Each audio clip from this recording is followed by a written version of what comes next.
எந்த படத்தில் நடித்தாலும் அந்த படம் வந்து ஓடாது. அதுவும் குறிப்பாக வந்து விஜய் ரசிகர்களுக்கு வந்து சீமானை பிடிக்காது. பரம எதிரி அவர் சீமான்.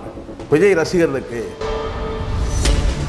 சீமான் அவர்களுக்கு தமிழ்நாட்டில் மட்டுமே இல்லை, இந்தியாவில் மட்டுமே இல்லை, உலகம் முழுவதும் வாழக்கூடிய தமிழர்கள் சீமான் அவர்களை வந்து பார்த்திங்கன்னா நேசிக்கிறதுனால இந்த சினிமாவில் ஏதாவது ஒரு பார்ட் இப்போ இது போன்ற வந்து நபர்கள், அதாவது இந்த பீலா பிஸ்மி போன்ற நபர்கள்லாம் வந்து பார்த்தீங்கன்னா சீமான் அவர்கள் வந்து படத்தில் வந்தாலே படம் ஓடாதுன்னா அதை அறிவு கட்ட முடியுமே. அப்படின்னா வந்து பார்த்தீங்கன்னா ஏன் இன்றைக்கி வந்து பார்த்தீங்கன்னா தயாரிப்பாளர்கள் வந்து எல்லாருமே தேடி போகிறாங்க. இப்போ நான் சொல்கிறேன், சாந்தனு வந்து யாருடைய தீவிர ரசிகர் தெரியுமா? யாருக்காவது தெரியுமா? சாந்தனு யாருடைய தீவிர ரசிகர் தெரியுமா? விஜயோட தீவிர ரசிகர்.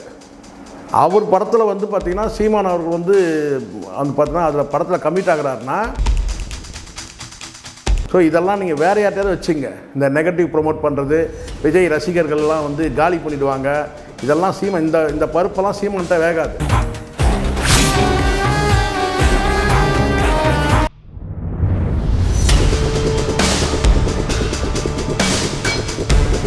தமிழ் போராளி நேயர்களுக்கு என் அன்பான வணக்கம். சில நாட்களுக்கு முன்னாடி ஒரு காணொளி, அந்த காணொலியை பேசுனது யாருன்னு கேட்டிங்கன்னா 3 குரங்கில் ஒரு குரங்கு. அந்த குரங்கு பேர் வந்து பீலா பிஸ்மி. ஸோ அந்த பீலா பிஸ்மி என்ன சொன்னான்னா சீமான் வந்து பார்த்திங்கன்னா வந்து எந்த படத்தில் நடித்தாலும் அந்த படம் வந்து ஓடாது. அதுவும் குறிப்பாக வந்து விஜய் ரசிகர்களுக்கு வந்து சீமானை பிடிக்காது. பரம எதிரி அவர் சீமான் விஜய் ரசிகர்களுக்கு. அதனால் அவர் வந்து ஒரு படத்தில் நடிக்கிறாருன்னா அந்த படத்தில் வந்து பார்த்தீங்கன்னா இவங்க வந்து காலி பண்ணிவிடுவாங்க. அதுக்கு உதாரணம் கேட்டால் சேயோன் படத்தில் வந்து சிவகார்த்திகேயன் கதாநாயகன் நடித்தாலும் அந்த படத்தில் முருகர் வேடத்தில் வந்து சீமான் நடிக்கிறாரு. அதனால் வந்து அந்த படத்தை வந்து பார்த்திங்கன்னா வந்து விஜய் ரசிகர்கள் வந்து காலி பண்ணிவிடுவாங்க அப்படின்னு சொல்லி ஒரு பைத்தியம் போல் பேசினான்.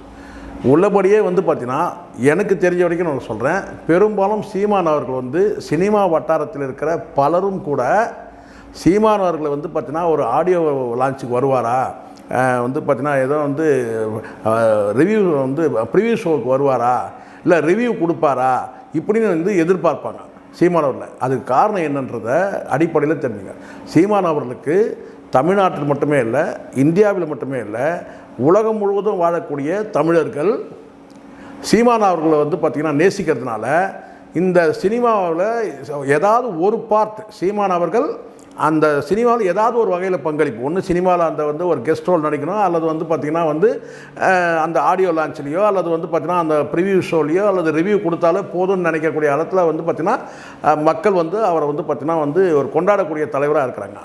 அப்போது இந்த இடத்துல சீமான் அவர்கள் வந்து ஒரு படத்திலே பங்களிக்கிறாரு, ஆடியோ லான்ச்சில் இல்லைங்க, ப்ரிவியூ ஷோ இல்லைங்க, ரிவ்யூ கொடுக்கலங்க, அந்த படத்திலேயே நடிக்கிறாருங்க அப்படின்னு சொன்னால் உலகம் முழுவதும் இருக்கிற தமிழர்கள், புலம்பெயர்ந்த தமிழர்கள், தமிழ்நாட்டில் இருக்கிற தமிழர்கள், இந்தியாவில் இருக்கிற தமிழர்கள், உலகம் முழுவதும் இருக்கிற தமிழர்கள் வந்து சீமானை வந்து நேசிக்கக்கூடிய அத்தனை தமிழர்களும் அந்த படத்தை மதிப்பார்கள், பார்ப்பார்கள், கொண்டாடுவார்கள்.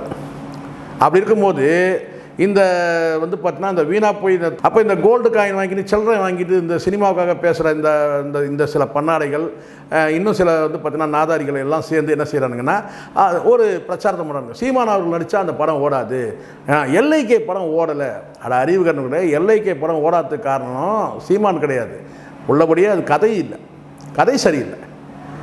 கதை சரியில்லாதனால ஓடலை. சீமான் அவர்களால் ஓடுங்க. சீமான் அவர்கள் வந்து பார்த்தீங்கன்னா அந்த எல்லைக்கே பேசப்பட்டதுன்னா அது சீமான் அவர்களால் பேசப்பட்டது.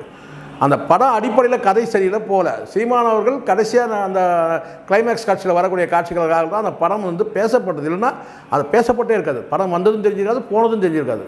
ஸோ இந்த மாதிரி சுச்சுவேஷனில் இந்த இடத்துல வந்து பார்த்திங்கன்னா இப்போது இன்னொரு விஷயம் சொல்கிறேன் உங்களுக்கு.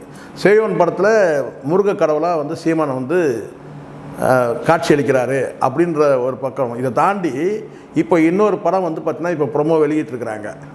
என்னென்னு கேட்டிங்கன்னா அந்த படத்தோட பேர் ஒரு கைதியின் டைரி. ஏற்கனவே ஒரு கைதியின் டைரின்ற டைட்டில் வந்து பார்த்திங்கன்னா ஏற்கனவே வந்து கமலஹாசன் நடிச்சிருக்கிறாரு.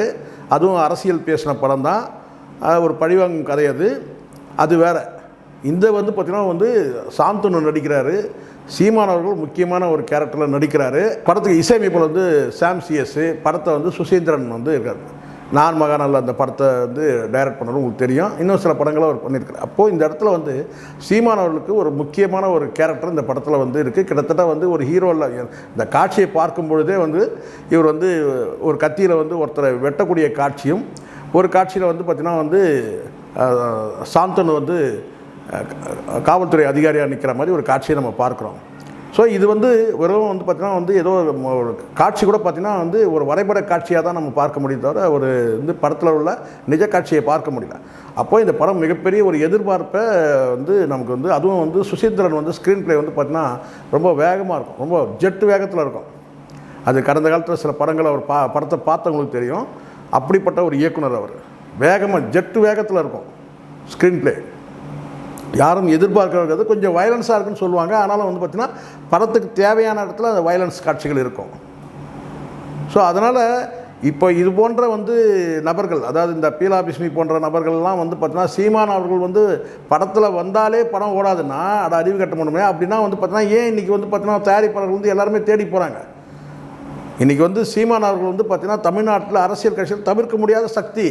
நீதிமன்றமே சொல்லியிருக்கு. நீதிமன்றத்தில் இருக்கிறவர் வந்து ஒரு நீதியரசரே வந்து சொல்கிறாங்க, தமிழ்நாட்டில் வந்து ஒரு குறிப்பிட்ட வந்து ஒரு தவிர்க்க முடியாத தலைவராக இருக்காது. வெற்றி தோல்வி என்பது இயல்பு. ஆனால் அசைக்க முடியாத ஒரு சக்தியாக வந்து தமிழ்நாடு அரசியலில் சீமான் அவர்களும் இருக்கிறாங்க.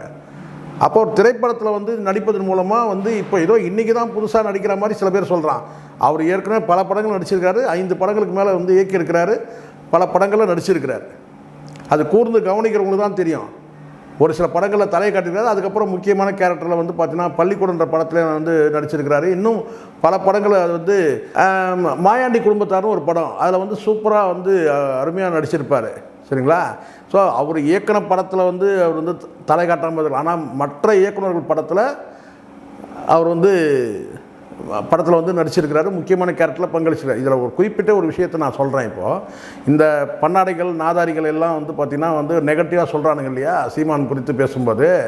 இப்போ நான் சொல்கிறேன், சாந்தனு வந்து யாருடைய தீவிர ரசிகர் தெரியுமா? யாருக்கா தெரியுமா? சாந்தனு யாருடைய தீவிர ரசிகர் தெரியுமா? விஜயோட தீவிர ரசிகர்.